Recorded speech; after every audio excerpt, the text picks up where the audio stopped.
There's something very compelling in accounts of survival. You know, someone beating the odds and pulling through despite terrible and desperate circumstances. Ernest Shackleton led his expedition incredibly without loss of life after their ship was crushed in the Antarctic ice. Or maybe you've seen the movie more recently of mountaineer Joe Simpson living to tell the tale of his fall into an abyss while climbing in the Peruvian Andes. Perhaps these stories resonate with us because for all of us to some degree, life itself is a tale of survival. Every one of us comes into this world in the same way with really very few resources for survival. We're equipped with not much but our own skin and one or two highly effective ways of demanding attention from our parents. And we need every bit of help we can get because the world that we find ourselves in is, in so many ways, really a pretty harsh one. There are many things that jeopardize our survival. As we grow, the things we need become more sophisticated and complex.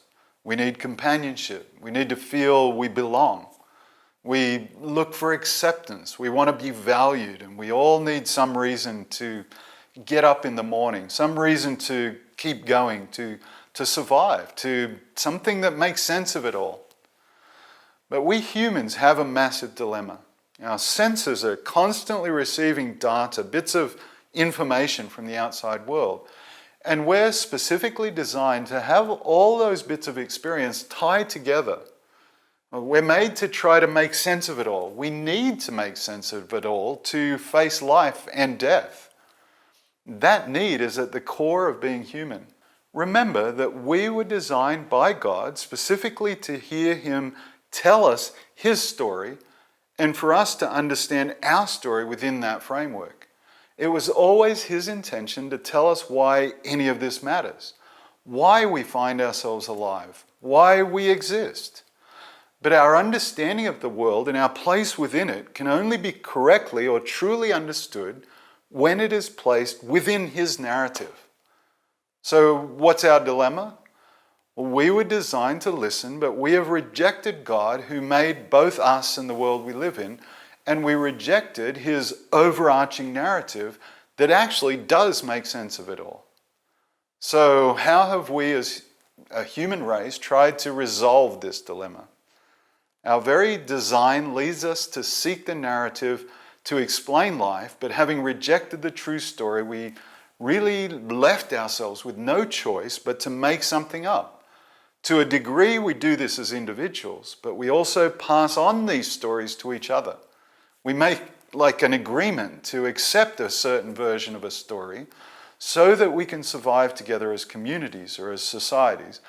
It's actually what a culture is, and a language is the verbal communication of that common story among a group of people. People who share a language often share quite a lot of the story or stories that they tell to try to make sense of their common experience of the world around them. Let's briefly explore two examples, which are about as far apart as they can be, to illustrate the need we humans have for making sense of it all, and in what way we hold stories in common to do so. The first example is a cultural context that most of us are very familiar with. We can call it modern scientific humanism. What do we mean by those terms? Well, if we had time, we could trace the origins of this particular story or worldview much further back. But we're using modern to mean the last few centuries. So we'll say that this particular story began at the time of the Renaissance, when people began to challenge an assumption that had been held up to that point by Western societies, that everything we can know comes from the Bible, but as interpreted by the so-called universal or Catholic Church. As a result of that challenge that took place in the Renaissance, human rationality, our thoughts, became the guiding principle.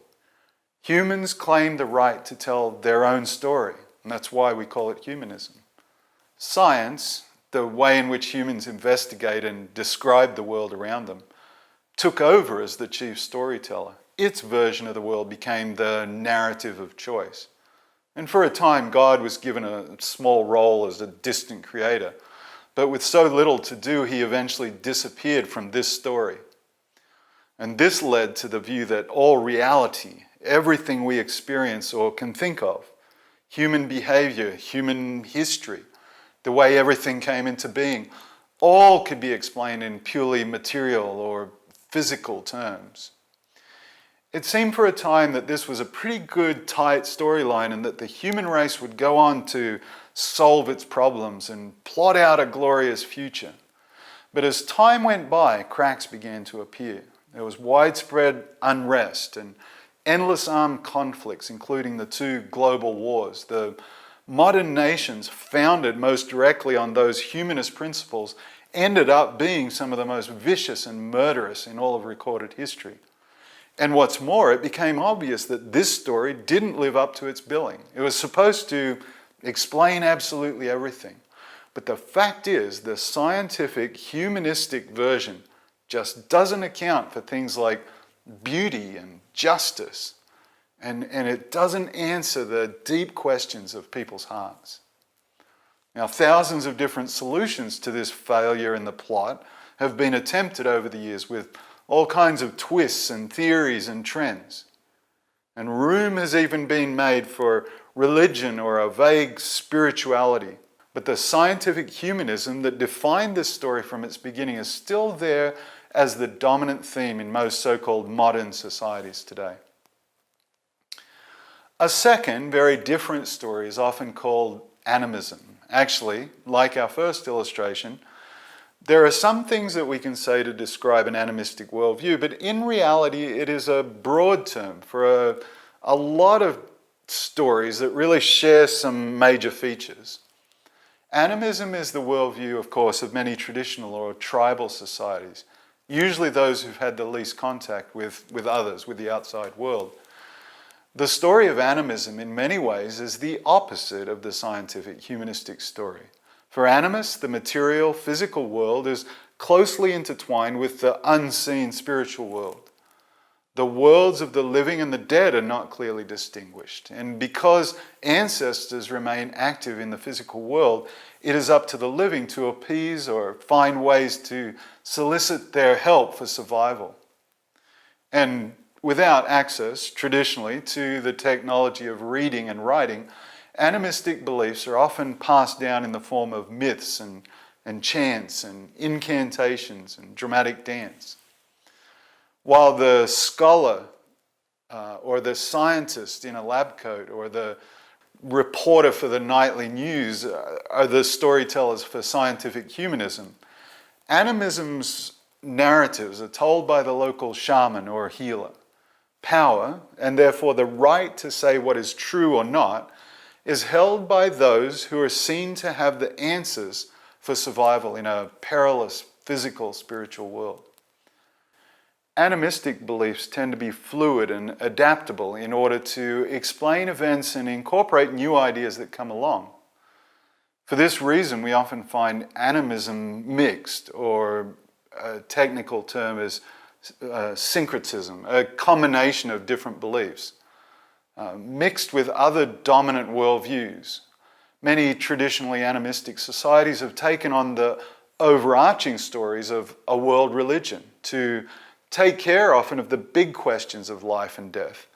But then they've retained their smaller traditional animistic stories to try to make sense of their day-to-day human needs.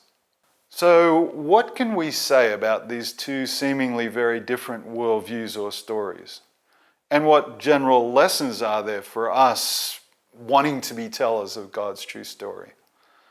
We can see, first of all, that having some way to explain and make sense of life is a compelling need for everyone. It's the same for a person surrounded by cutting-edge technology in a modern city, or someone whose culture has changed little in hundreds of years. Having rejected God's story, humans take it on themselves to tell their own versions of reality. And they really have no choice but to do this. Stories that are accepted widely are based on some claim to authority, and dreams and visions or ancient writings, religion, science, or even human reasoning itself. But regardless of their starting point, they fail. Gaps always appear. They always fall short of the claims to make sense of it all, to answer the most important needs of human beings. At the beginning of Paul's letter to the Christians in Rome, he vividly describes the process of people rejecting God and his account of reality, what Paul calls trading truth for a lie. And he talks about the devastating results in every area of human existence. But in that same passage, Paul also talks about the answer. This answer is what drives him, motivates him, and gets him up in the morning. He has been entrusted with God's true story, a story that in the very telling has the power to convince and change people's thinking and lives. As tellers of God's story, we must be first of all convinced that it can back up its claims, that it has the inherent authority and power to replace all other stories that humans have told.